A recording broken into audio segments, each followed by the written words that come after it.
dengan beberapa konsekuensi seperti ini. Begitu kita melihat data proyeksi penduduk perkotaan dan pedesaan, itu nanti penduduk perkotaan itu seakan-akan tinggi sampai melebihi persentase penduduk pedesaan. Tapi harus kita ingat, bisa jadi itu penduduk itu tetap tinggal di desa, tapi dia tergolong penduduk perkotaan karena desanya sudah menjadi urban village.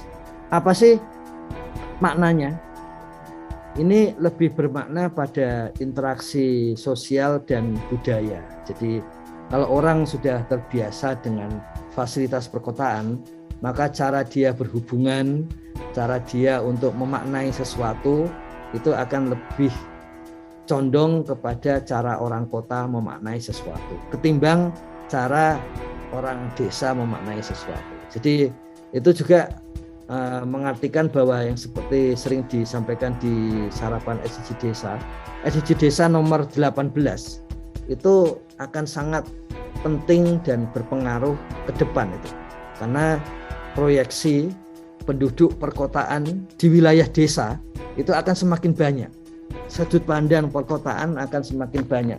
Kalau budaya dan lembaganya tidak adaptif, maka itu bisa menimbulkan rasa tidak enak. Kita hidup di desa, tapi dengan cara pikir kota itu tidak enak rasanya itu dengan tetangga dengan itu. Tapi kalau itu bisa diolah supaya misalnya ada gotong royong, tetap ada. Yang tidak bisa gotong royong bisa berbagi dengan yang lain. Tapi sebaliknya pada jam-jam tertentu, pada hari tertentu itu tetap ada saling berkumpul. Ya.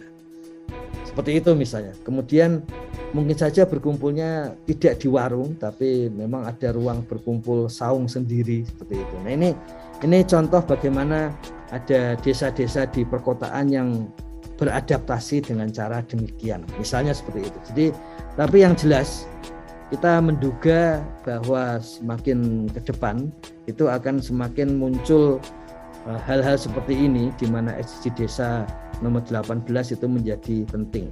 Nah, kita sudah pernah sampaikan di dalam sarapan SDG Desa menjelang Lebaran kemarin bagaimana dari Prof Yudan itu memberikan data seperti ini. Total perekaman KTP elektronik artinya umur 17 tahun ke atas itu 197 juta. Ternyata yang tinggal KTP-nya di desa itu 138,9 juta. Artinya 139 juta. Kemudian yang di kelurahan itu 58 juta. Artinya desa itu kalau dari sisi KTP elektronik ini itu mencakup 70,51%. Jadi penduduk desa 70,51%. Kalau versi KTP elektronik kita bandingkan misalnya di tahun 2022 ini dengan tahun 2020 proyeksi perkotaan perdesaan BPS. Menurut proyeksi ini penduduk perdesaan itu 43,3%. Artinya penduduk di wilayah yang fasilitasnya kurang 43,3%. Realnya penduduk desa kalau versi KTP elektronik itu 70,51%. Ini artinya apa? Kalau 70 dikurangi dengan 43, katakanlah 70 dikurangi 40 berarti 30% warga desa kita itu sedang menikmati tinggal di desa tetapi fasilitasnya perkotaan. Jadi sudah mulai ada 30% dari warga di desa kita 30%. Tapi kalau 30% dibanding 70% berarti ya sekitar hampir ya 40%-an itu warga desa kita itu sudah mulai merasakan budayanya, interaksinya itu mulai dipengaruhi oleh fasilitas-fasilitas perkotaan. Jadi itu hal yang menarik di sini, satu perubahan yang sedang berlangsung gitu, sehingga pada akhirnya kita bisa membandingkan nanti itu apa makna mudik di 2022. Nah ini kalau menggunakan data dari IDM, Indeks Desa Membangun, ini yang disampaikan oleh desa sendiri, dari IDM 2018 sampai 2021, itu bisa dibuat proyeksi seperti ini, bahwa kalau tadi 17 tahun ke atas, itu di desa 139 juta. Kalau menurut IDM, total penduduk desa kita itu ya 223 juta pada tahun ini, ya, pada tahun ini. Kalau menurut BPS, penduduk perdesaan tahun ini, bukan penduduk desa ya, perdesaan itu 117 juta. Jadi nanti jangan terlalu bingung kalau BPS mengatakan 117 juta itu perdesaan. Yang berarti kalau 117 juta sementara penduduk desa menurut IDM 223, berarti 100 juta penduduk desa kita itu sedang menikmati wilayah atau fasilitas-fasilitas perkotaan yang ada di desa, yang sudah mulai ada di desa. 100 juta penduduk desa kita menikmati fasilitas perkotaan yang sekarang sudah ada di desa. Itu salah satu momen pembangunan, momen bagaimana membangun desa itu memberikan manfaat kemakmuran ya, bagi penduduk desa itu sendiri. 100 juta dari 223 juta penduduk desa. Nah, kemudian soal migrasi ya, ternyata kalau dilihat, kalau kita melihat migrasi itu dengan cara seperti ini ada blessing in disguise ya, karena di tahun 2020 ada COVID sehingga tidak bisa melakukan sensus leluasa dari rumah ke rumah, apalagi di masa itu kita sangat ketakutan. Waktu itu sempat ada inisiatif BPS, silakan untuk mendaftarkan sendiri secara elektronik ke situsnya BPS untuk sensus penduduk, tapi jumlahnya ternyata tidak terlalu banyak, dan akhirnya BPS kalau kita baca beritanya menggunakan data administrasi kependudukan, data KTP, sehingga sekarang ini ada pendalaman, tetapi di tahun 2020 itu cara menghitung penduduknya adalah dengan mencek KTP-nya sama apa tidak dengan penduduk yang ditemui di lapangan. Dan itu kemudian memberikan kita informasi yang menarik ketika ada penduduk yang KTP-nya tidak sama dengan tempat dia bertempat tinggal, berdomisili. Dan itu memberikan ide bahwa dengan demikian maka itulah migrasi penduduk, yaitu ketika KTP-nya tidak sama dengan tempat dia bertempat tinggal atau berdomisili gitu. Ternyata jumlahnya itu ada 8,3 juta laki-laki dan 7,9 juta perempuan, totalnya 16,3 juta penduduk. Jadi 16,3 juta penduduk Indonesia yang bermigrasi dari, kalau menurut BPS, 270 juta penduduk tahun 2020. Kalau kita lihat persentase penduduk yang ada di desa menurut Adminduk tadi 70,51%, berarti kemungkinan yang bermigrasi dari desa ke wilayah lain ya, wilayah lain ini sebagian besar kemungkinan kota, meskipun bisa jadi dia menikah dengan penduduk desa yang lainnya gitu ya. Itu ada 11,5 juta penduduk desa. Jadi 11,5 juta penduduk desa. Ini berarti sekitar 5% dari total tadi penduduk desa 214 juta jiwa. Apa sih makna 5% penduduk desa bermigrasi? Ini tergolong jumlah yang sedikit. Dan lazimnya satu kemajuan wilayah kalau dilihat dari ilmu kependudukan, itu wilayah-wilayah yang maju itu penduduknya yang bermigrasi bisa sampai 25%-an atau lebih.